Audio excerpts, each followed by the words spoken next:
제가 보기에는 2달 정도 가지고는 네. 좀 되지 않는 게 이제 뼈가 유압이 되는 2달 기간 동안 컨디셔닝이 굉장히 제한적으로 일어날 수밖에 없기 때문에 언제나처럼 늘 좋아요와 구독, 알림 설정 부탁드릴게요. 폴리TV 시청자 여러분 안녕하십니까. 오늘은 축구 의학, 또 여러가지 부상 상황이나 경기장에서 벌어지는 여러가지 상황들, 그리고 각 팀들이 메디컬 스태프 구성을 어떻게 하고 있는지, 또 손흥민의 부상과 관련된 남은 궁금증 없는지, 자, 국내 최고의 축구과학 전문가죠, 자, 정태석 박사님 모셨습니다. 네, 안녕하십니까. 네, 반갑습니다. 안녕하세요. 네. 안 그래도 이번에 닥터풋볼이라는 이름으로 유튜브를 개설을 하셨기 때문에 제가 좀 소개도 해드릴 겸, 네. 구독자 수가 아직 많지 않기 때문에 닥터풋볼 검색하시면 설명에도 넣어놓을 테니까 이쪽 가셔서 많이 구독해주시면 축구와 의학 관련된 여러 궁금증을 푸실 수 있고요. 또 아마 댓글이나 이런 걸로 궁금증 남겨주시면 관련된 또 영상을 또 만들어주지 않을까 생각을 합니다. 자, 오늘 제가 정 박사님을 모신 이유는 최근에 이제 손흥민 선수 부상 관련해서 궁금하신 것들이 좀 많은 것 같아요. 일단 손흥민 선수가 수술을 잘 받고 영국으로 돌아갔습니다. 수술이 잘 됐다 그래요. 손흥민 부상 복귀 시기에 관해서 혹시 의견 있으십니까? 두 번째 부러진 곳이기 때문에 물론 정확하게 같은 부위는 약간 좀 아니지만 2cm 위쪽이라고. 네, 수술 부위가 뭐 거의 동일하다시피 한 부위이기 때문에 아마 조금 보수적으로 복귀를 결정하지 않을까 네. 생각이 되고요. 좀 충분히 회복하고 복귀를 하는 게 손흥민 선수를 좀 아끼는 그런 길이 아닌가 생각이 됩니다. 그 손흥민 선수가 이제 부상을 당하는 과정에서 제가 지난번에 영상을 만들기도 했었는데, 저는 개인적으로 팀닥터의 최초 진단이 좀 아쉬웠다. 나중에 지나고 나니까 처음에는 진단을 못했을 수 있어도 어쨌든 그것 때문에 나중에 더 심해졌을 가능성이 좀 커서 이건 팀닥터에 문제가 있지 않나 이런 생각이 들었었거든요. 결과론적으로 놓고 보면 판단이 좀 아쉬웠다라는 생각이 들긴 합니다. 물론 이제 전반 초반에 다치면서 바로 이제 선수를 교체하는 데는 좀 무리가 있었겠지만 그렇죠. 그래도 전반 1분도 지나기 전에 다쳤기 때문에. 네. 예. 그래서 하프타임 때는 충분히 이제 촉진을 하고 검사를 할 수 있는 시간이 있었을 거라고 생각이 됩니다. 그래서 좀 최악의 그 수술할 수 있는 상황은 좀 피할 수 있지 않았나라는 생각을 해봅니다. 골절이 이제 심하게 이격이 있는 경우에는 촉진만 하더라도 네. 충분히 이제 골절을 의심을 해볼 수 있고, 또 굉장히 상태가 안 좋은 경우에는 선수가 통증이라든지 이런 것들을 호소하기도 하고 골절 부위에 붓기가 굉장히 많이 생기기 때문에 판단을 쉽게 하는 경우도 있습니다. 하지만 뭐 미세골절인 경우에는 상당히 어렵죠. 네. 그래서 이제 주치나 메디컬 스태프들이 경기장 내에서는 이제 선수들의 의견을 좀 이렇게 존중하는 편입니다. 충분히 뛸 수 있다라고 판단을 하면 이제 일단 두고 보는 것이죠. 네. 손흥민 선수가 그 3년 전에 수술 이력이 같은 부에 있었잖아요. 네. 그런 걸 알고 있었기 때문에 좀 더 적극적인 대처를 할 수도 있지 않았을까라는 생각도 좀 드는데. 그렇죠. 판단이 아쉬웠다라고 하는 부분이 이제 바로 네. 그 부분인 것이죠. 그래서 전반전은 뭐 좀 지켜봤었으면 이제 하프타임 때는 좀 적극적으로 이제 촉진을 해보고 저 무리뉴 감독의 네. 성향이 네. 조금 영향을 더 미쳤을 거라고 생각을 합니다. 왜냐하면 이제 메디컬 스태프들이 감독의 어떤 영향을 많이 받습니다. 감독의 성향이라든지. 그러니까 선수가 이제 조금 아프고 나 괜찮은 것 같은데라고 이야기를 하는데, 무리해서 뭐 경기장에서 이렇게 뺀다든지 아니면 후반전에 교체를 제한할 수는 없는 상황이었을 거라고 생각이 되거든요. 네. 무리뉴 감독 같은 경우에 어떤 그런 성향이 아닐까라는 생각을 해봅니다. 네, 약간 좀 전력이 있죠. 그 첼시에 있을 때 굉장히 맞습니다. 좀 그분의 성별 때문에 더 유명한 사건이 되긴 했지만, 그 에바 팀닥터 그분이 아자르가 쓰러졌을 때 경기장에 이제 들어가서 치료를 하고 뭐 그랬다가 무리뉴 감독이 불같이 화를 내서 뭐 엄청난 이슈가 됐던, 결국에는 첼시에서 징계를 내려서 결국에는 팀을 나오게 됐고, 그러면서 고소까지 가는 굉장히 큰 문제가 있었는데, 이게 결국에는 무리뉴 감독의 성향에서 좀 연관된 부분이 있다고 보시는 거죠? 경기장 내에서의 상황은 감독 혹은 코칭 스태프에 의해서 주도돼야 된다.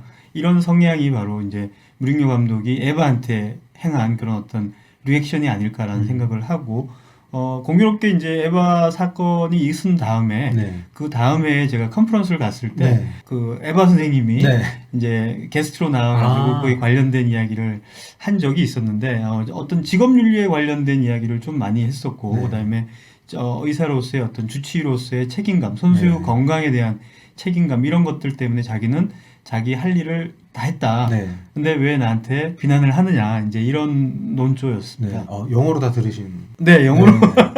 리버풀 존머 대학교에서 또 박사 과정을 네. 하셨기 때문에 아무튼 그때 상황을 정리하면 아자르가 쓰러져서 벤치 쪽에 와서 봐달라고 신호를 보낸 걸로 나중에는 이제 확인이 됐는데 그 당시에 무리뉴 감독은 선수의 사인도 없었고 코칭 스태프들의 지시도 없었는데 갑자기 경기 막판에 바빠 죽겠는데 들어가서 경기를 중단시켰다 뭐 이런 어떤 약간의 오해가 섞여 있어서 나온 건데 문제는 그러한 것이 이제 무리뉴 감독의 성향이고 지금 토트넘 내에서도 그런 인식이 많이 퍼져 있는 것 같아요. 얼마 전에 그 무리뉴 감독 100일 토트넘 부임 100일을 맞아서 애슬레틱에서 특집 기사를 쓴 걸 보면 무리뉴 감독은 선수들이 다쳤는데도 계속 뛰고 싶어하는 성향의 선수를 좋아한다. 출산 휴가를 안 주는 걸 좋아한다.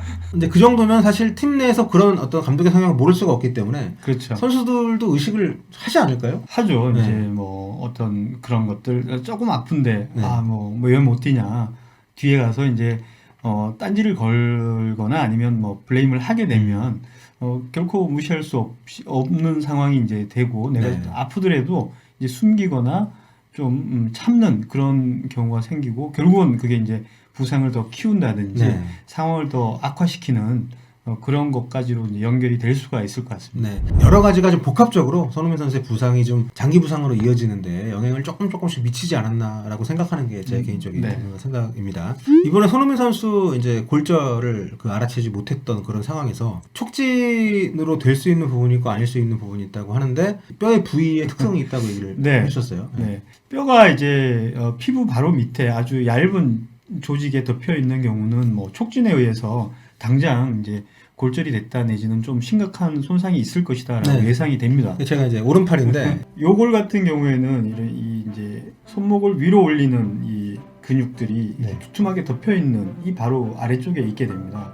그래서 심각하지 않은 경우에는 이 촉진을 해서 알아내기가 상당히 어렵죠. 그러니까 이쪽은 좀 그 근육이 좀 그렇죠. 적은 편이어서 네, 이쪽 원위부 쪽이라면, 네. 그러니까 몸에서 먼 쪽이라면 이제 근육이 거의 없고 바로 피하 지방 밑에 이제 뼈가 있기 때문에 이쪽이 부러졌다 그러면 이렇게 만져서 우리가 알 수가 있는데 이 근위부 쪽에 있는 요골 같은 경우에는 이 근육이 굉장히 이제 두껍게 덮여 있기 때문에 네. 직접 만지기가 좀 상당히 어려운 경향이 네. 있습니다. 손흥민은 근육이 많겠지만 저는 근육이 없는데 그래도 어렵나요? 예, 이거는 보시는 것처럼 이 체지방이 굉장히 두껍기 네. 때문에 뭐 근육은 없어도 네. 지방층 때문에 좀 만지기 어렵다고 볼 수 있습니다. 발견이 좀 늦게 됐기 때문에 계속 90분 동안 뛰면서 아무래도 골절 부위가 영향을 네. 받았을 가능성이 분명히 높은 거죠. 그렇죠. 골절이 된 상태에서 만약에 뛰었다라고 하면 이게 이제 중력의 영향을 받고 또 가속의 영향을 받아서 이 골절 단면이 좀 이렇게 이격이 될 가능성이 굉장히 많은 거죠. 네, 뭐 신경을 건드릴 가능성도 있고 뭐 하여튼 굉장히 여러 가지 위험 요소가 있다고 하는데 네. 하프타임에도 발견을 못했다는 거 맞습니다. 네. 무려 풀타임을 94분을 뛰었어요. 네. 우리가 이제 뼈가 부러지게 되면 그 진동에 굉장히 뼈가 민감하게 통증을 이제 전달을 합니다. 여기를 만약에 이제 다쳤다라고 네. 하면 저희가 보통 이제 이 멀리 있는 쪽으로 이렇게 두드려 봅니다. 이렇게 진동이 두드리거나 이 뼈를 뭐 요골이다 그러면 요골 위를 이렇게 탁탁탁탁 두드려 보면 이 다친 부위가 진동에 의해서 통증이 생긴다 그러면 저 같은 경우에는 골절을 좀 의심을 해봅니다. 네. 빼야 되겠다라고 이제 판단을 할 수 있는 거죠. 손흥민 케이스는 분명히 통증이 없진 않았을 텐데 본인이 그렇죠. 견딜만 하다고 했을 가능성이 좀 높은 거잖아요. 맞습니다. 그 정도 아픈데 90분을 뛸 정도 진통제도 안 줬다고 하는데 그게 가능한 건가요? 가능합니다. 네. 지난번에 우리 그 방송에서 이제 말씀을 하셨던 것 중에 아니면 내인성 엔돌핀 같은 것들이 이제 강력한 진통 작용을 할 수가 있습니다. 네. 경기에 몰입하고 막 이렇게 흥분된 상태니까. 네. 그 엔돌핀 같은 경우에는 우리 뭐 런너스 하이를 네. 만드는 중추신경계에서 나오는 호르몬이기 때문에 충분히 뭐 진통 작용을 할 수도 있다라고 생각이 되고 또 하나는 이 요골이 우리 팔에서 이렇게 기능적으로 네. 이 회전, 내회전, 뭐 외회 이렇게 내회, 외회를 하는 네. 이 기능을 관여를 하는 부분인데 네. 우리가 뭐 뛸 때 보면은 사실 이렇게 하면서 이렇게 뛰지는 않지 않습니까? 그렇죠. 손흥민 선수가 약간 팔이 불편해 보이긴 했어도 네. 뭐 이렇게 우리 뛰면서 이렇게 뛰진 않으니까. 그러니까 이렇게 안정적인 자세에서 뛰기 때문에 누가 이렇게 건드리지 않는다면 통증이 덜했지 않을까라고 생각이 됩니다. 운이 굉장히 좋았던 거네요.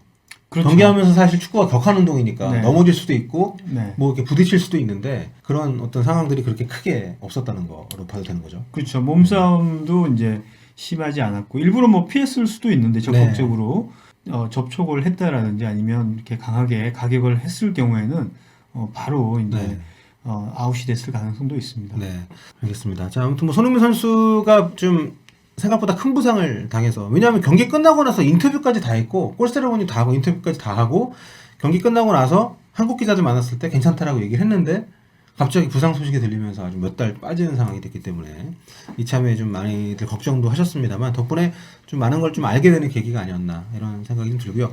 그 막연하게 생각할 때 이게 이러다 또 다치는 거 아니야? 뭐 왜 자꾸 팔을 다치지? 이런 생각을 할 수 있는데 개발의 뭐 위험이나 아니면 습관을 좀 바꿔야 된다거나 뭐 그런 필요성이 좀 있을까요? 팔골절은 사실 네. 제발 동일한 부위를 다칠 가능성이 굉장히 좀 떨어집니다. 그러니까 근데 정확히 그 부위가 부러질 일은 잘 없다는 거죠. 그렇죠. 예. 네. 가능성이 있다면 재활이 제대로 안 돼서 팔의 움직임이 아주 미세한데 이게 부자연스럽게 재활이 되고 완벽하게 재활이 되지 않으면 네. 우리가 흔히 이제 그 넘어지면서 이제 이 낙법을 칠 때 이 원하는 만큼 아주 미세한 움직임이 나오지 않으면 에너지가 정상적으로 분산이 되지 못하고 그러면서 이제 그 특정 부위에 네. 집중이 되면서 부러지는 경우가 있겠죠. 어떤 분은 손흥민이 여기로 떨어져서 다행이지 만약에 뭐 이렇게 뭐 손바닥으로 짚었거나 아니면 뭐 관절에 더 부상이 더 컸을 수도 있다 이런 얘기하는데 뭐. 손바닥으로 떨어졌을 경우에는 네. 뭐 손목 골절도 골절이지만 네. 이 팔꿈치 쪽이 네. 이 탈구가 돼서 힘이 다 일로 쏠리니까. 네, 탈구가 돼서 이제 관절이 이렇게 탈구가 된다라든지 어우, 생각이 나쁘네요. 네, 아니면 이 관절면이 네. 좀 골절이 돼서 네. 그랬을 경우에는 굉장히 이제 재활도 오래 걸리고 정상적인 활동을 하기까지 상당한 네. 기간이 걸립니다. 어쨌든 완벽하게 회복하는 게 중요하다는 거. 맞습니다. 네. 대체로 다 2달 보는 건 비슷하신 것 같더라고요. 제가 보기에는 2달 정도 가지고는 네. 좀 되지 않는 게 이제 뼈를 붙이는 데까지는 한 뭐 2달 정도면 뭐 될 것 같습니다. 왜냐하면 이제 금속판을 대고 고정을 네. 하기 때문에 뼈가 뭐 완벽하게 붙지 않더라도 금속판이 어느 정도 이제 힘을 지지를 해주니까. 받고 지지를 해주기 때문에 괜찮은데 문제는 이제 컨디셔닝인 거죠. 네. 왜냐하면 이제 상체가 특히 팔꿈치 주변이 다치게 되면은 뭐 상체 운동은 고사하고 하체 운동하는 데까지도 굉장히 영향을 많이 받습니다. 그러면 지금 당분간은 뭐 지금 자가격리를 안 하더라도 뭐 조깅하거나 이런 것도 쉽지 않다는. 조깅은 얘기죠? 당연히 이제 쉽지 않고요. 이 부러진 곳이 이러고 뛰면 안 되나요? 그렇죠. 그렇게 뛰는데 손흥민 선수 같은 경우에는 우리가 그냥 흔히 하는 조깅 수준만 가지고는 네, 그렇죠. 컨디션이 유지가 안 되고 어느 수준 이상으로 고강도로 이제 유산소 운동을 네. 해줘야지만 컨디셔닝이 되는 부분이 있는 거죠. 그리고 이 요골이 다쳤기 때문에 상체 운동은 당연히 못하지 않습니까? 그리고 또 하나는 이제 코어 운동도 네. 굉장히 제한적으로만 가능한 거죠. 그다음에 뭐 윗몸 일으키기 정도만 이제 가능할 텐데 한 2달, 그러니까 뼈가 붙는 이 뼈가 유압이 되는 2달 기간 동안 컨디셔닝이 굉장히 제한적으로 일어날 수밖에 없기 때문에 조심해야겠네요. 네. 그러면. 네. 그래서 뼈를 붙이는 거는 뭐 2개월이면 된다라고 해도 그 다음 이제 컨디셔닝을 해서 어떤 핏한 수준까지 다시 끌어올리려면 굉장한 시간이 필요하고 경기장으로 돌아갈 때까지 시간이 걸린다라는 게 이제 제 생각입니다. 네. 일반인이면 뭐 2달 뒤면은 뭐 어느 정도 자유롭게 활동할 수가 있지만 운동선수는 또 확실히 더 많은 시간이 필요한 거네요. 네. 그렇죠. 일반인 같은 경우에는 뭐 4주, 6주 정도만 지나고 고정한 것만 풀고 나면은 뭐 치료해가면서 일상생활을 하는 거는 전혀 문제가 없는 상태가 되는 거죠. 본인이 마음이 조급해질 수가 있는데 지금 말씀 들어보니까 전혀 그러면 안 되겠네요. 네. 괜히 뭐 한두 달이 뭐야 한 2, 3주 빨리 뜰려다가 그냥 그 뒤에 훨씬 오래 고생할 수도 있으니까. 그렇죠. 네. 많은 여러 가지 그 축구 경기를 보다 보면 뭐 크고 작은 부상이나 선수들의 어떤 회복과 관련된 여러 이슈들이 있는데 앞으로 그런 일들이 벌어지면 저한테 오지 마시고요. 닥터 풋볼 검색해서 가신 다음에 거기다가 박사님 뭐 하세요? 빨리 일하세요. 빨리 영상 올려주세요. 뭐 이렇게 댓글 남겨주시면 아마 바로바로 올라옵니까 그러면?